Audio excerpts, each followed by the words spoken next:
Hello बच्चों, good morning. मैं Tejpal whistle स्वामी केशवानंद शिक्षण संस्थान की ऑनलाइन क्लासेज में आपका हार्दिक स्वागत करता हूं। पिछले वीडियो में बच्चों हमने मनुष्य में पाचन के बारे में जाना था। आहार नाल या पाचन नली के बारे में हमने जाना था। दांतों के प्रकार, दांत कितने प्रकार के होते हैं उनके बारे में जाना था। उनके कार्य क्या हैं, उनकी संख्या क्या है, इनके बारे में हमने पिछली वीडियो में हमने अध्ययन किया था। भोजन का पाचन, हमारे मुख में लार ग्रंथि या लाला ग्रंथि होती है। हमारे मुख में क्या होती है बच्चों? लार ग्रंथि या लाला ग्रंथि होती है जो लार रस स्रावित करती है। लार रस स्रावित क्या करती है?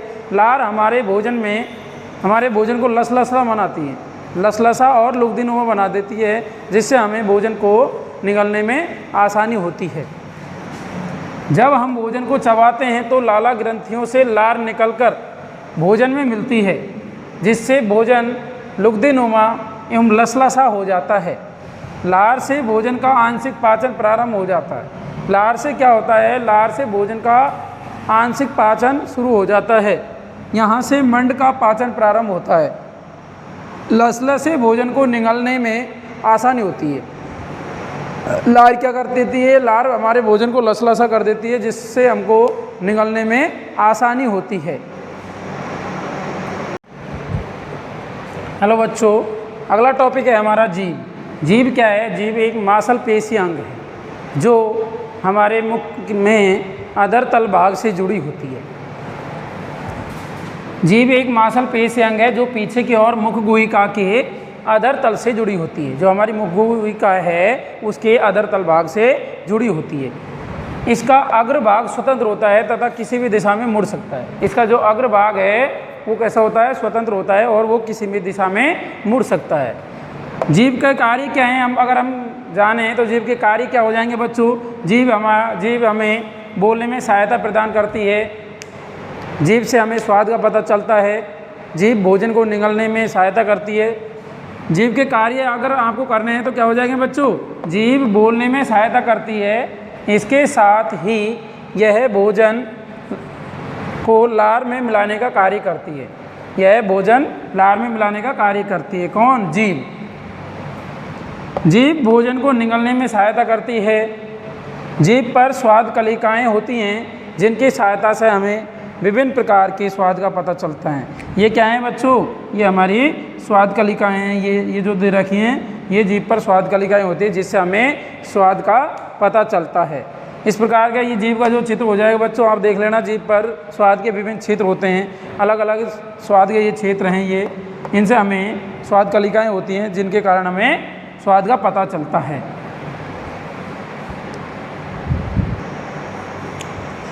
हेलो बच्चों, अगला टॉपिक है हमारा भोजन नली या ग्रसिका या ग्रास नली।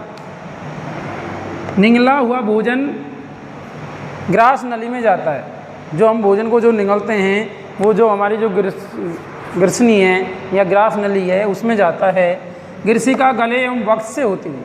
ग्रसिका जो हमारी है वो गले एवं वक्ष का मतलब होता है हमारी जो छाती है, इससे होती हुई किस में मिलती है? वो आमाशय में मिलती है।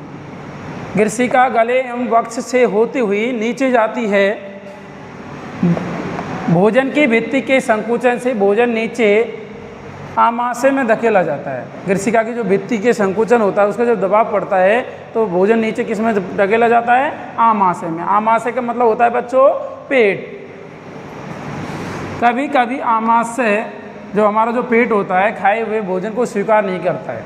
कभी कभी क्या होता है बच्चों, जो हमारा जो आमाशय होता है वो खाए हुए भोजन को स्वीकार नहीं करता है और क्या हो जाती है? हमें वमन हो जाती है। वमन का मतलब उल्टी के द्वारा उसे बाहर निकाल दिया जाता है। कभी कभी आमाशय खाए हुए भोजन को स्वीकार नहीं करता है, फलस्वरूप वमन का मतलब होता है उल्टी द्वारा उसे बाहर निकाल दिया जाता है। भोजन किस में जाता है? ग्रास नली। ग्रसिका से होता हुआ भोजन किस में जाता है? भोजन है वो ग्रसिका से होता हुआ हमारे किस में जाता है? वो आमाशय में। आमाशय में क्या होता है? कई बार भोजन हमारा क्या होता है? आमाशय हमारा भोजन को कई बार क्या होता है? स्वीकार नहीं करता है और उससे क्या हो जाती है? हमारे को वमन उल्टी हो जाती है।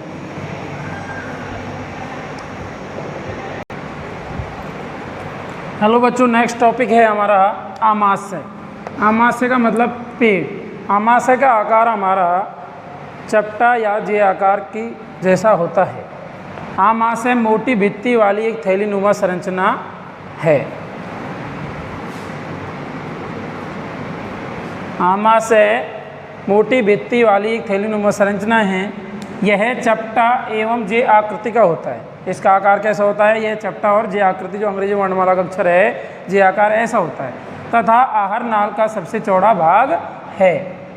आहार नाल जो हमारा उसका सबसे चौड़ा भाग है, यह गृसिका से खाद्य प्राप्त करता है। ये किससे खाद्य प्राप्त करता है? गृसिका से। और दूसरी ओर किस में खुलता है? ये क्षुद्रांत में। यानी ये गृसिका से तो खाद्य प्राप्त, भोजन प्राप्त करता है, और इसका जो खुलता किस में है? ये खुलता है हमारे क्षुद्रांत में, छोटी आंत में। यह गृसिका से खाद्य प्राप्त करता है तथा दूसरी ओर क्षुद्रांत छोटी आंत में खुलता है। आमाशय की आंतरिक सतह पर श्लेष्मल जो झिल्ली होती है, हाइड्रोक्लोरिक अम्ल। हाइड्रोक्लोरिक अम्ल का सूत्र होता है बच्चों HCl। क्या होता है बच्चों?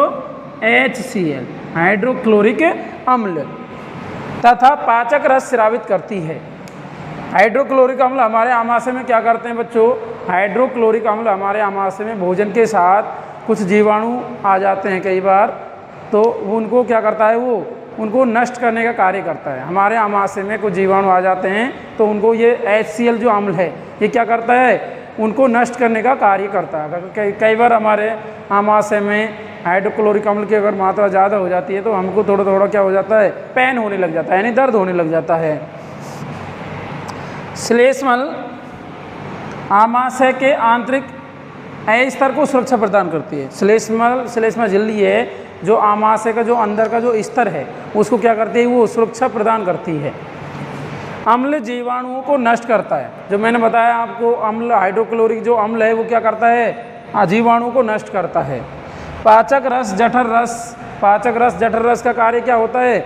ये प्रोटीन को सरल पदार्थों में विघटित कर देता है। क्या कर देता है ये बच्चों? प्रोटीन को सरल पदार्थों में तोड़ देता है।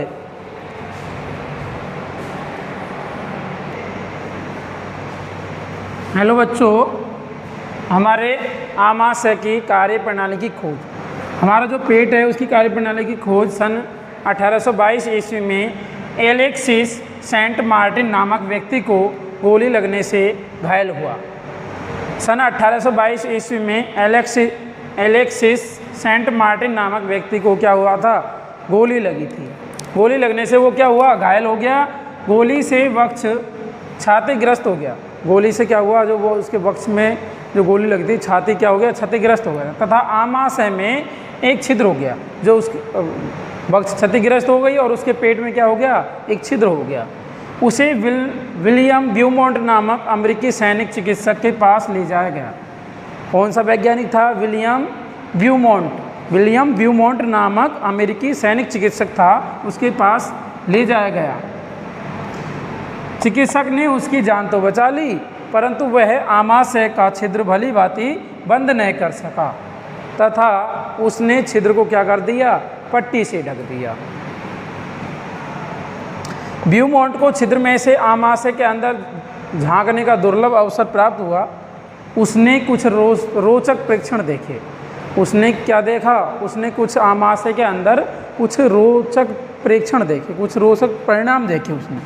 ब्यूमोंट ने देखा कि आमाशय भोजन का मंथन कर रहा है। आमाशय क्या कर रहा है बच्चों? भोजन का मंथन कर रहा है। इसकी भित्ति से तरल स्रावित हो रहा है।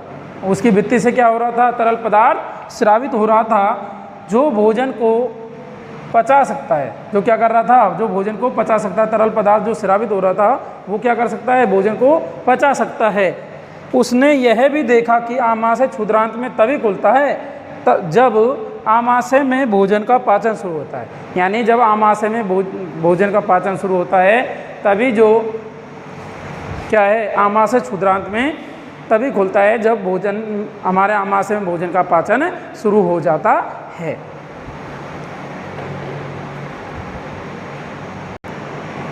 हेलो बच्चों, अगला टॉपिक है हमारा क्षुद्रांत छोटी आंत। यह लगभग 7.5 मीटर लंबी अत्यधिक कुंडलित नली है। कुंडलित नली कैसी होती है बच्चों? इस तरीके से होती है बच्चों ये कुंडलित नली। इस तरीके से ये जो कुंडलित नली होती है यह इसे छोटी आंत भी कहते हैं।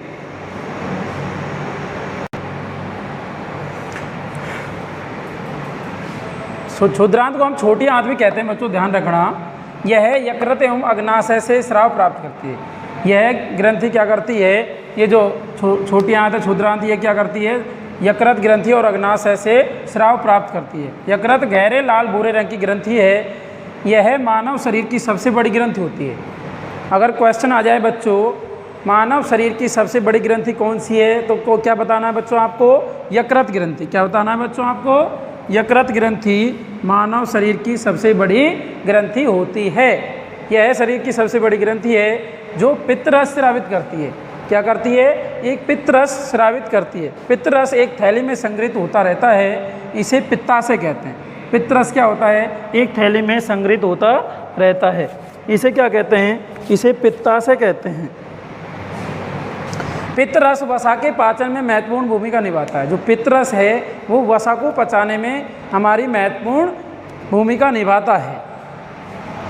अग्नाशय हल्के पीले रंग की बड़ी ग्रंथि है जो आमाशय के ठीक नीचे स्थित होती है, जो अग्नाशयिक रस स्रावित करती है। क्या होती है, अग्नाशय ग्रंथि हमारे आमाशय के ठीक नीचे स्थित होती है, जो क्या करती है, अग्नाशयिक रस स्रावित करती है। अग्नाशयिक रस प्रोटीन एवं कार्बोहाइड्रेट पर क्रिया करते हैं। अग्नाशयिक रस क्या करते हैं, प्रोटीन एवं कार्बोहाइड्रेट पर क्रिया करते हैं और उनको सरल पदार्थों में विघटित कर देते हैं।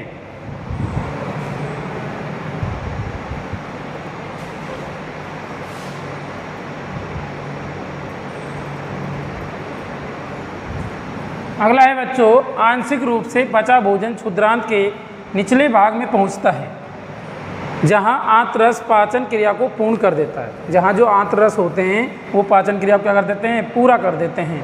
कार्बोहाइड्रेट सरल शर्करा जैसे ग्लूकोज में परिवर्तित हो जाते हैं। कार्बोहाइड्रेट जैसे सरल जो शर्करा हैं वो ग्लूकोज में परिवर्तित हो जाते हैं। वसा अम्ल एवं ग्लिसरॉल में वसा अम्ल एवं ग्लिसरॉल में तथा प्रोटीन एमिनो अम्ल में परिवर्तित हो जाती है। इस प्रकार से हमारे क्षुद्रांत जो छोटी आंत होती है वो कार्य करती है। तो